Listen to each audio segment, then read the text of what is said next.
कैसे हो यार तुम लोग? परेशान ही हो गए तो बहुत ज़्यादा पूछने पाछने की ज़रूरत है नहीं। मार नहीं होने वाली है क्योंकि मैं मास्टर नहीं हूँ। आज से कम 2000 करोड़ साल पहले एक गांव हुआ करता था। गांव में एक ठो सरपंच था। सरपंच की दुकानें थी कई सारी। तो वो उन दुकानों के लिए टेंडर निकालता था कि भाई साहब आइए, आप अगर सही से इसको रन कर ले जाएंगे तो लीजिए, आप करिए कायदे से। उसमें एक दुकान थी नाई की। नाई की दुकान का टेंडर हुआ। वहाँ पर पहले से एक नाई काम कर रहा था, लेकिन वो ज़्यादा पैसा लेता था। जैसे मान लो दाढ़ी बनवाने गए तो 20 रुपया ले लिया। तो एक तो नाई नया नया आया, उसने कहा कि हमको अगर ये वाला टेंडर चाहिए तो अगर हम 15 रुपया दे दें तो भाई साहब हमारी दुकान हो जाएगी, और यहाँ पर पूरी भीड़ भाड़ है, पैसा कमाया जाएगा, प्रॉफिट होगा, एकदम रेलम पेल तेल निकाल देंगे। वेंडर टेंडर सब उसको मिलता है। उस नाई का ना ब्लेड चेक हुआ, ना स्तूरा के साथ साथ ना उसकी कैंची चेक हुई, ना कंघी चेक हुई। वो आ गया, कहा हम 15 रुपये में दाढ़ी बनाएंगे। ठीक है, दाढ़ी बनना स्टार्ट हुई। पहली दाढ़ी बनी, दाढ़ी में साला अस्तूरा मार दिया, गाल पे खूनम खून। तो सब लोग कहे वो सरपंचवा से कि अबे यार तुम कौन सा नाई ले आए हो, ये तो काटा पीटी कर रहा है, एकदम हालत ख़राब कर देगा। तो उसने कहा कि अरे यार थोड़ा रुको, भी नया नया है, थोड़ा करेगा यार, एक आध तो कट जाता है, कोई बात नहीं।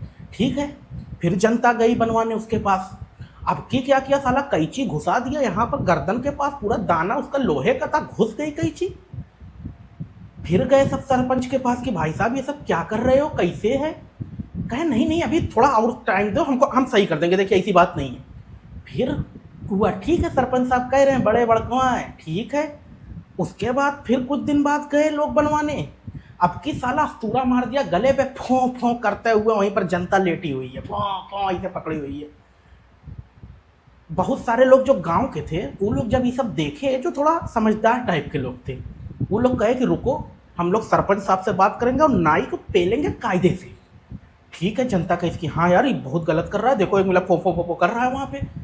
तो वो लोग गए मिल के अपना, सब लोग इकट्ठा हो गए और गए सरपंच साहब से बात करने। तो सरपंच साहब समझाए कि यार देखो ठीक हो जाएगा मामला, थोड़ा वक्त दो। तो ये हुआ, ठीक है वक्त मिलेगा, और ऐसे वैसे सब ऐसे कहानी चलती रही। पूरा नेतागिरी समझ ही रहे हो। जितने लोग गए थे सरपंच साहब से मिलने, वो सब अब सेम लड़ बैठे।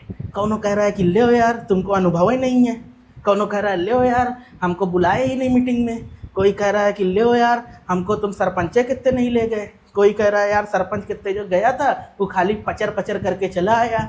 अलग अलग लड़ाइयाँ चल रही है। सरपंच देख देख के खुश हो रहा है कि अरे यार ये तो साला जो आया था समझाने उसी को निपटवा दिए।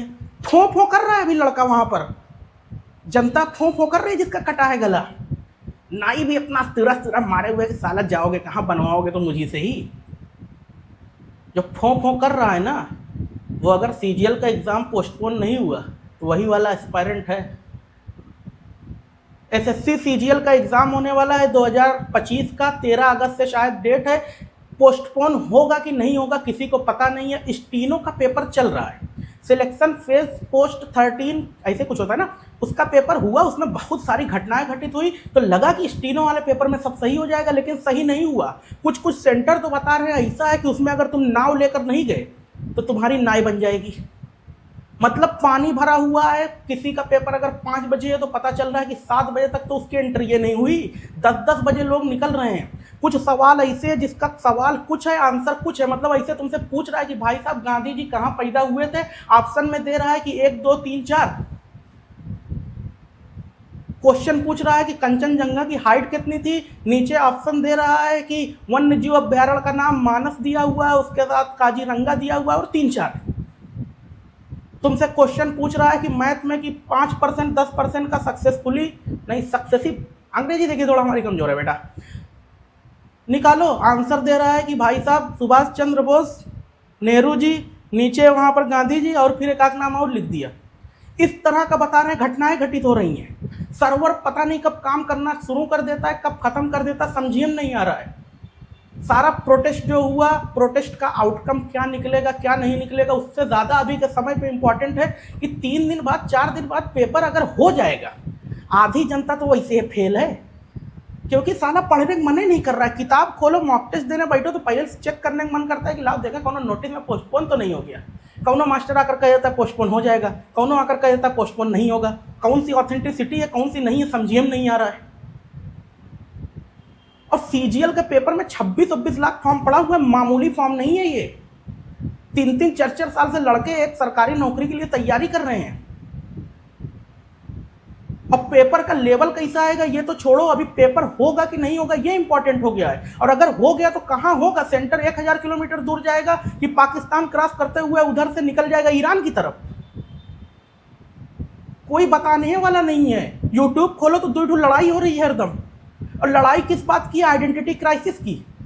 कि तुम हमको ही कहें, हम तुमको ही कहेंगे। भाई साहब इतने समझदार टीचर्स हैं हमारे यार, ये लड़ाई झगड़े का समय नहीं है, पूरा साल पड़ा हुआ है। एक बार ये सब सही हो जाए व्यवस्था ना, लड़ा जाएगा, अखाड़ा बनवा दिया जाएगा, मारपीट होगी, उसमें कूदम कूदी उठा पटकी सब किया जाएगा।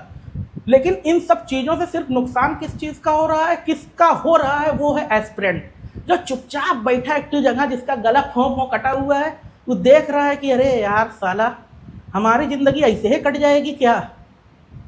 और मास्टर लड़ भी किस बात के लिए रहे हैं क्या ही बताएं यार। उसके बाद मुझसे कहेंगे कि बताओ साला रोस्ट कर देता है हम लोगों को, तमीज़ें नहीं है, रिस्पेक्ट नहीं करता है। एक किसी महान व्यक्ति ने कहा था, बहुत महान व्यक्ति ने, कि लुंगी के नीचे हर आदमी नंगा ही होता है। खैर लुंगी तो मैंने भी पहन रखी है।